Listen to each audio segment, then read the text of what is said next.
Le procureur de la Cour pénale internationale demande des mandats d'arrêt contre Benjamin Netanyahou, son ministre de la Défense et des dirigeants du Hamas. Il appartient désormais aux juges de la Cour pénale internationale de déterminer si les conditions sont réunies pour délivrer ces mandats d'arrêt réclamés par le procureur général pour des crimes de guerre et crimes contre l'humanité dans la bande de Gaza.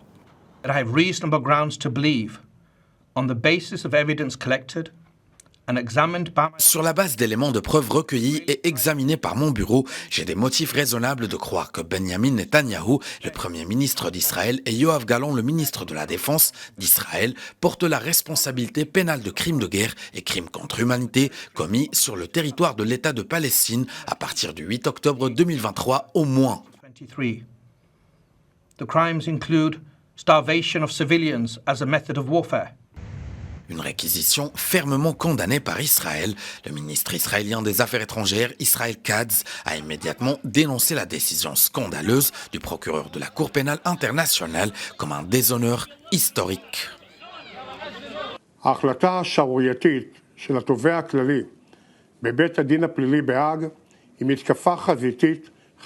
La décision scandaleuse du procureur général du tribunal pénal de La Haye est une attaque frontale et sans retenue contre les victimes du 7 octobre et nos 128 enlevés à Gaza.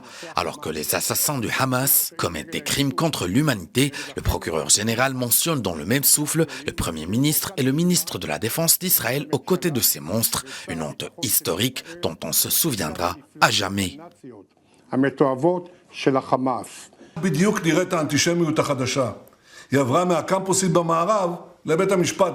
En tant que Premier ministre israélien, je rejette avec dégoût la comparaison faite par le procureur de La Haye entre l'Israël démocratique et les assassins du Hamas. Il s'agit d'une déformation complète de la réalité.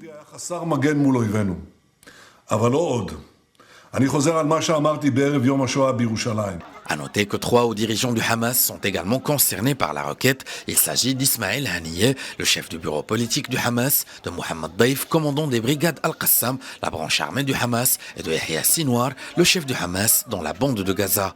Washington a de son côté réagi avec fermeté à cette annonce, le président Joe Biden jugeant cette demande de mandat scandaleuse et estimant qu'il ne pouvait y avoir d'équivalence entre Israël et le Hamas. Le secrétaire d'État Anthony Blinken a lui parlé de demande honteuse.